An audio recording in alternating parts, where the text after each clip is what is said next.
Hadirin yang dimuliakan Allah Subhanahu wa taala, kajian kita pada malam ini masih lanjutan yang kemarin, di mana sekarang ini kita lanjutkan Ahkamul Hajj. Halaman 471, yakni Ahkamul Hajj ini hukum-hukum yang berkenaan dengan ibadah haji. Ahkamul Haji khamsatun, hukum-hukum yang berkenaan dengan ibadah haji jumlahnya ada 5. Yang pertama fardu ainin, ada yang hukumnya fardu ain. Jadi haji adalah merupakan fardu ain. Yang kedua fardu kifayatin, fardu kifayah. Yang ketiga sunnatun, hukumnya haji sunat. Yang keempat makruhun, ada ibadah haji tapi dihukumi makruh. Bahkan yang kelima haramun, ada yang ibadah haji hukumnya haram, bukannya beribadah tapi dipandang dosa karena hukumnya haram. Bapak dan hadirin yang terhormat, tentu ini perlu untuk kita kaji bagaimana uraian dari masing-masing.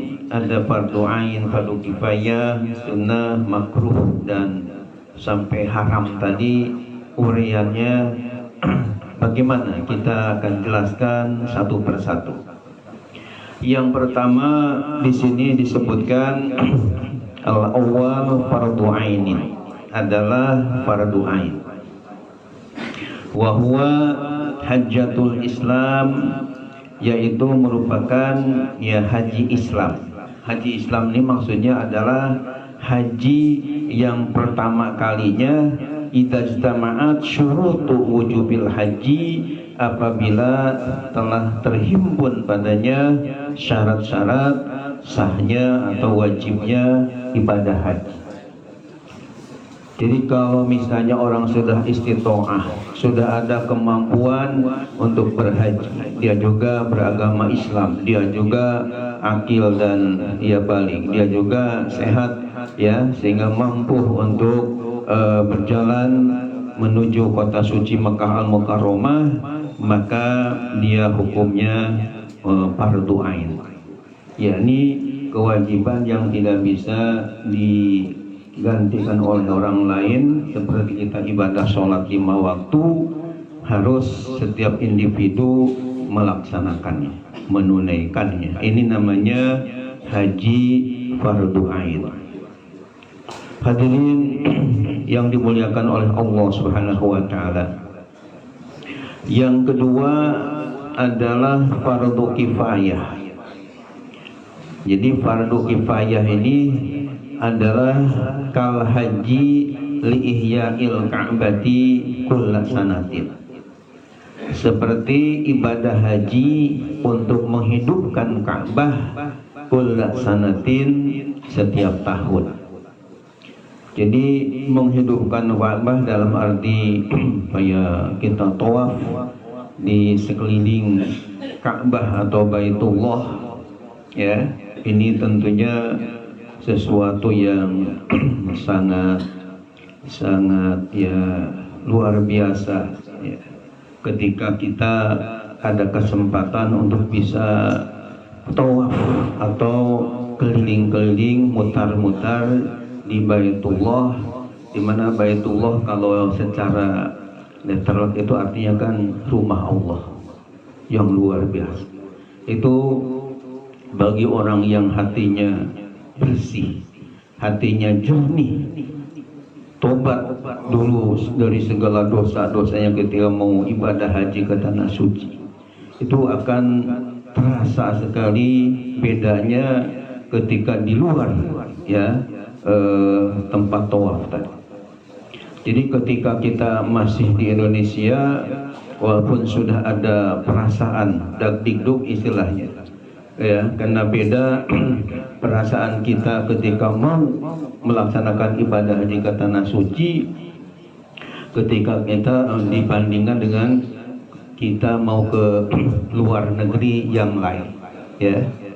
Alhamdulillah saya pernah ke Turki, pernah juga ke Yordan, pernah ya kita ke Singapura, Malaysia, Brunei, bahkan ke Mesir, ya, bahkan ke Amerika, ke Kanada. Itu beda sekali ketika kita mau melaksanakan ibadah haji ke tanah suci. Ketika kita berangkat dari tanah air, ya, menuju bandara misalnya, sudah ada perasaan yang lain ketika kita masih di rumah. Setelah kita terbang menuju Jeddah misalnya, itu perasaan kita berbeda lagi dibandingkan ketika masih ada di Bandara Soekarno-Hatta.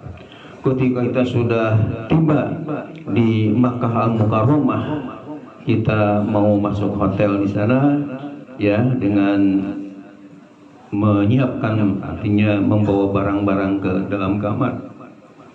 Sudah dekat dengan Masjidil Haram, perasaan berbeda dibandingkan dengan waktu kita masih di Jeddah.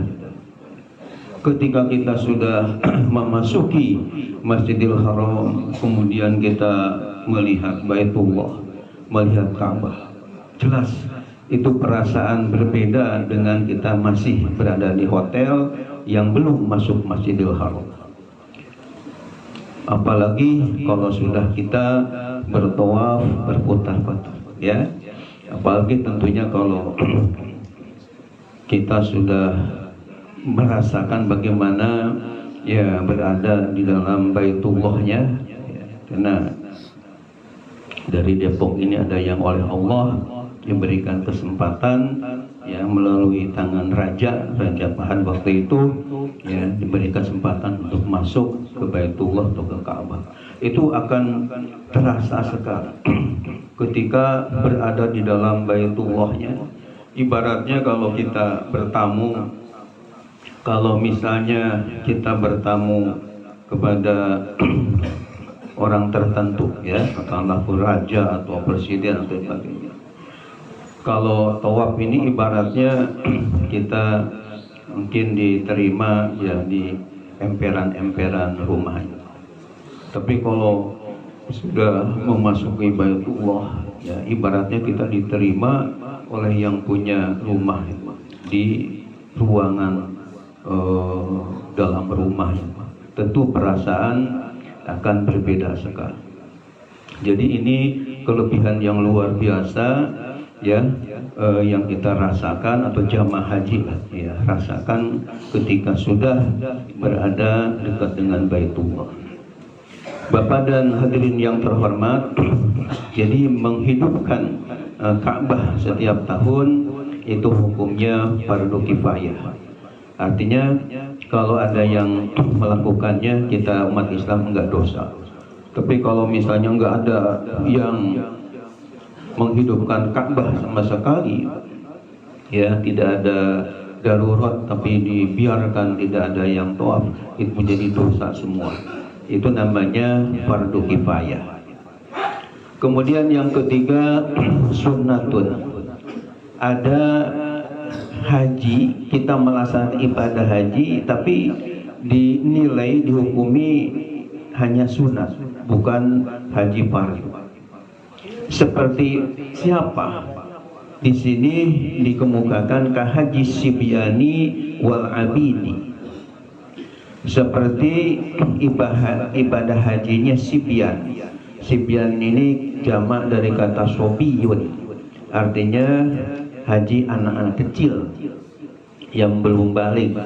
Jadi kalau ada anak kecil ibadah haji, itu dihukumi hajinya haji sunat. Sehingga ketika dia nanti balik, masih tetap punya kewajiban untuk berangkat lagi. Karena haji anak kecil dipandang haji sunat, ya. Seperti demikian juga wal abid, hamba sahaya. Ini juga termasuk, ya, dipandang sunat aja. Wa hajjil qadiri alal masyi min aksara min masafati marhalatain min Makkah. dan hajinya orang yang mampu berjalan kaki lebih dari jarak 2 marhalah dari kota Mekah. Jadi orang yang ada tidak jauh lah dari kota Mekah, dia haji lagi ini adalah dipandang ibadah haji sunnah. Kemudian yang keempat, makruhun, ibadah haji namun dipandang makruh, ya, artinya dipandang kurang bagus, ya. Makruh ini kan secara harfiah artinya yang dibenci, yang tidak disukai. Kebalikan mustahab dan yang dianjurkan. Tapi ini dipandang makruh. Yang haji bagaimana? Kama idza khafa aw syakka fil halaki. Sebagaimana misalnya apabila seseorang merasa khawatir, khofain, takut, khawatir, au syakka, atau ragu-ragu, fil halaki, dalam kebinasaan. Jadi dipandang haji ini haji makruh ketika kita mau melaksanakan ibadah haji ke tanah suci. Namun misalnya karena terjadi peperangan, misalnya dalam perjalanan menuju kota Makkah Al-Mukarramah, sehingga ada kekhawatiran dalam diri kita, atau ada ragu-ragu dalam diri kita, bisa-bisa nanti saya ini akan binasa. Jadi enggak aman gitu dalam hati, enggak tenang. Nah ini dihukumi berarti hajinya haji makruh, karena ada kekhawatiran di dalam perjalanan akan menemukan kebinasaan. Demikian juga wa kahajil fakir alladzi ya'tamidu ala su'alin nasi. Dan demikian juga haji orang fakir yang ya'tamidu i'timadan itu, yang artinya berpegang teguh atau mengandalkan, punya andalan ala su'alin nasi, untuk mengemis, minta-minta kepada orang. Jadi istilahnya hajinya ini haji memaksakan gitu ya. Jadi dia sebenarnya fakir. Di dalam kajian fikih itu, Bapak dan hadirin yang terhormat, keadaan manusia dibagi 3 ya. Walaupun kita di Indonesia ini kayaknya dibagi 2 manusia. Ada, kalau di Indonesia ini kalau kita dengar ada orang kaya dan orang miskin. Enggak terdengar kita ada istilah fakir, ya. Jadi yang ada orang kaya dan orang miskin. Sehingga ada istilah raskin, ya. Ketika ada sembako pembagian, raskin yakni beras untuk orang miskin. Jadi di Indonesia ini di manusia dibagi 2, yang goniun, the have, ini orang kaya. Ini foreman, orang miskin, jadi 2. Nah sementara kalau kita lihat dalam kajian Islam, baik dari Al-Quran maupun hadis, juga di kitab-kitab fikih, itu manusia itu ada 3 kelompok. Ada orang kaya yang istilah bahasa Arabnya goniyun, jamaknya agnia. Yang kedua adalah miskinun, yang jamaknya masakin. Mengucapkannya harus yang tepat. Karena pernah saya diundang ceramah maulid di Depok ini, di Masjid Al-Falah di Depok. Kebetulan penceramahnya 2 orang, ada yang satu duluan, saya belakangan. Kata penceramah yang saya dengar ceramahnya itu, bahwa kita harus peduli dengan ya para masakin. Ya, ini sebenarnya ucapan seperti itu kayaknya benar tapi keliru. Harusnya agak dipanjangkan kafnya. Kita harus peduli dengan orang-orang masakin, ya. Jadi ada panjangnya kafnya, ada iya-nya. Sebab apa? Sebab kalau menyebut masakin, yakni tidak dipanjangkan, tidak pakai mad istilahnya kafnya, itu maknanya menjadi berubah. Jadi bukan mufradnya miskin menjadi masakin, tapi kalau masakin itu mufradnya maskan. Maskanun, maskanani, masakinu. Masakin itu artinya ya tempat penginapan. Maskan jamannya masak. Jadi berarti si kiai tadi nggak usah sebutkan namanya, bilang kita harus peduli dengan orang-orang yang di penginapan, ya. Padahal maksudnya dengan orang-orang miskin. Jadi beda pengucapan kalau orang-orang miskin dipanjangkan kafnya karena ada iya-nya. Mufradnya miskinun, jamaknya masakin. Tapi kalau tempat penginapan atau losmen itu maskanun, mufradnya jamaknya masakin, ya, tanpa ada pemanjang setelah huruf kafnya. Nah, jadi kalau dalam kajian Islam ini, baik Quran dalam hadis dan fikih, selain yang ada orang kaya yang jamaknya lafadznya mufradnya goniun, jamaknya agnia. Yang kedua ada orang miskin, jamaknya masakin.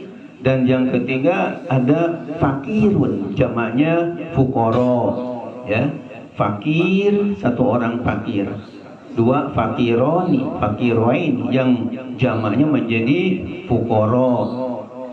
Dan ini ketiga-tiga istilah ini kita temukan di dalam Al-Quran.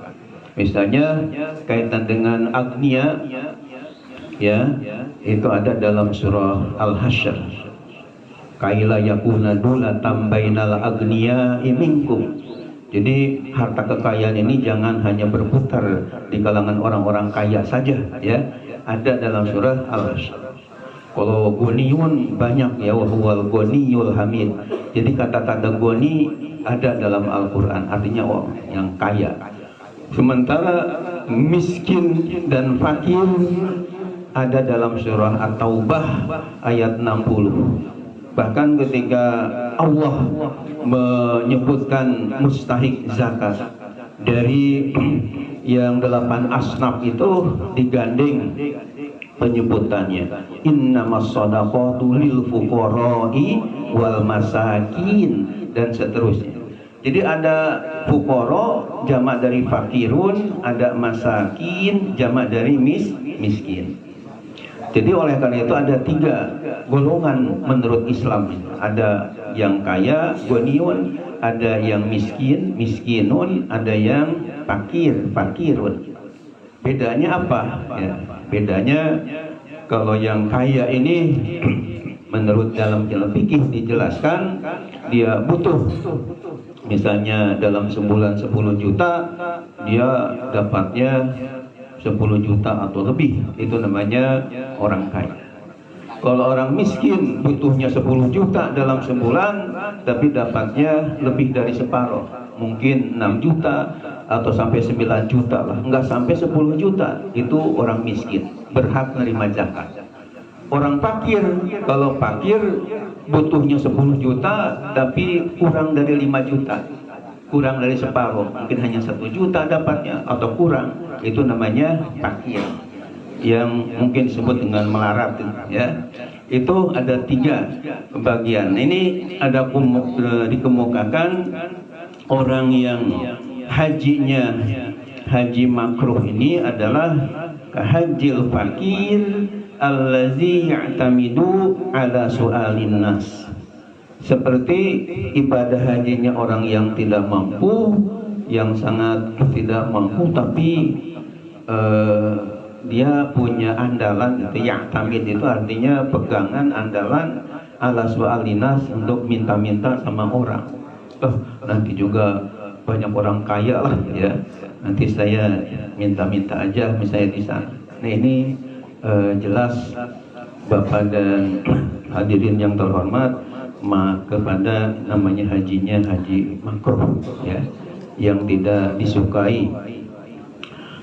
Harusnya kita siap ya, apakah siap untuk ya pribadi atau siap karena misalnya sudah diberi oleh seseorang ya, katakanlah diberikan bekal dan sebagainya, atau karena kita ya jadi petugas di sana yang tidak menjadi beban kepada ya, orang lain. Karena ada yang mengatakan haji itu ada haji nisab, ada haji nasab, dan ada haji nasib ya. Nisab, nasab, dan nasib. Kalau nisab itu maksudnya sudah istiqomah, sudah mampu karena dia diberikan kelebihan rizki oleh Allah sehingga berangkat ya ke tanah suci dengan hasil jerih payah usaha sendiri. Kalau haji nasab ya karena orang tuanya kaya sehingga anak-anaknya udahlah diberangkatkan aja ke tanah suci oleh orang tua. Ini karena ada hubungan dengan keturunan nasab. Kalau haji nasib sebenarnya menurut zahiriyah ya, menurut zahiriyahnya belum bisa sebenarnya. Cuma karena nasibnya bagus, nasibnya ya, jadi akhirnya diberangkatkan ya. Seperti saya mungkin dulu pernah cerita ya, ada Haji Qasim di Jakarta. Dia sehari-hari profesinya hanya tukang ngurut yang kalau ada yang keseleo, kalau ada yang rematik gitu kan diurut ya, artinya penghasilan sehari-harinya bisa mungkin dihitung lah berapa, tapi bisa ibadah haji plus ya, yang ratusan juta ya. Padahal dari ya kalau ngurut itu kayaknya enggak, kayak kurang bisa terjangkau, tapi ini nasibnya bagus. Jadi ceritanya dia punya bos yang punya penyakit rematik yang sudah akut. Ketika bosnya ini yang mau ibadah haji dengan istrinya bicara sama istrinya, Bu, bagaimana kalau Pak Qasim kita ajak untuk ibadah haji? Yuk. Kenapa? Karena kan Bapak ini punya penyakit rematik. Sementara di waktu ibadah haji itu ketika tawaf kan harus jalan kaki keliling-keliling. Ketika sa'i dari Safa Marwah 7 kali balikan juga harus pakai jalan kaki keliling-keliling. Bahkan nanti lontar jamarat itu kan jalan kaki, nggak ada gojek ya. Di sana nanti kalau Bapak misalnya kumat itu rematiknya, nanti kan repot ini ya, untuk bisa jalan nggak ada yang gotong gimana. Tapi kalau ada Pak Qasim tukang urut di bawah, nanti kan dia bisa nguruti itu. Akhirnya kata ibunya, ya kalau gitu udahlah daftarin aja Pak Qasim. Akhirnya alhamdulillah Pak Qasim bisa bareng-bareng dengan Bapak Pos tadi untuk ibadah haji ya, dengan ONH plus yang fasilitas yang berbeda dengan yang reguler. Ini kadang-kadang ada ya, haji ini haji nasib tadi, nasibnya bagus. Kemudian kita lanjutkan sedikit lagi yang kelima. Yang kelima ini haramun, haji tapi haram ya, jadi dosa. Yang bagaimana penjelasannya hadirin yang terhormat? Di sini dikemukakan kahajil mar'ati biduni mahromin idza lam ta'man ala nafsiha. Kahajil mar'ati ini seperti ibadah hajinya seorang perempuan, seorang wanita biduni mahromin, tanpa adanya mahram ya, tidak ada keluarga, tidak dengan suami, tidak dengan kakak atau adiknya, pokoknya tidak ada mahram.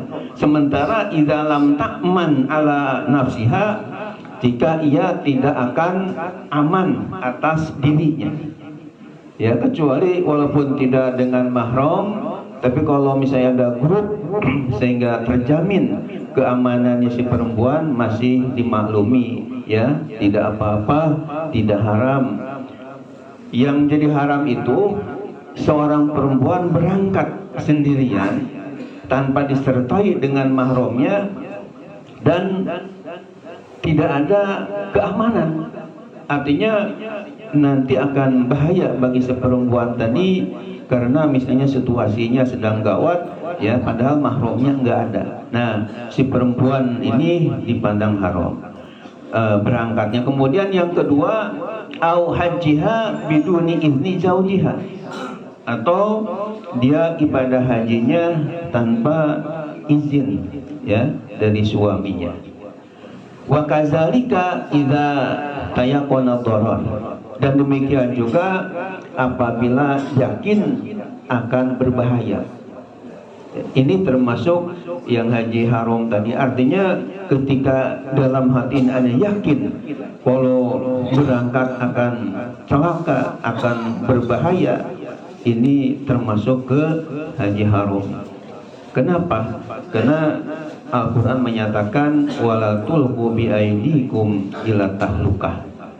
Artinya janganlah menjerumuskan diri kalian ke dalam kebinasaan. Jadi ketika kita yakin misalnya kalau saya berangkat ini pesawat ini misalnya jelas pesawat yang jelek, rusak, sehingga akan terjadi bahaya. Nah, ketika ada keyakinan seperti itu, ya, itu dipaksakan menjadi haramun. Hadirin yang dimuliakan Allah Subhanahu wa taala, ya, sudah terdengar azan. Insyaallah nanti kita lanjutkan maratibul hajj min nahiyati syurut khamsatun. Insyaallah. Mudah-mudahan yang hadir di sini semuanya diberikan kemudahan oleh Allah untuk berangkat ibadah haji ke tanah suci. Terutama yang belum, yang sudah juga mudah-mudahan bisa balik lagi ke tanah suci lagi. Amin ya Allah ya Rabbal Alamin. Kita akhiri dengan doa kafaratul majlis. Subhanakallahumma bihamdika asyhadu an la ilaha illa anta astaghfiruka wa atubu ilaik. Alhamdulillahirabbil alamin. Mohon maaf lahir batin. Terima kasih. Wassalamualaikum warahmatullahi wabarakatuh.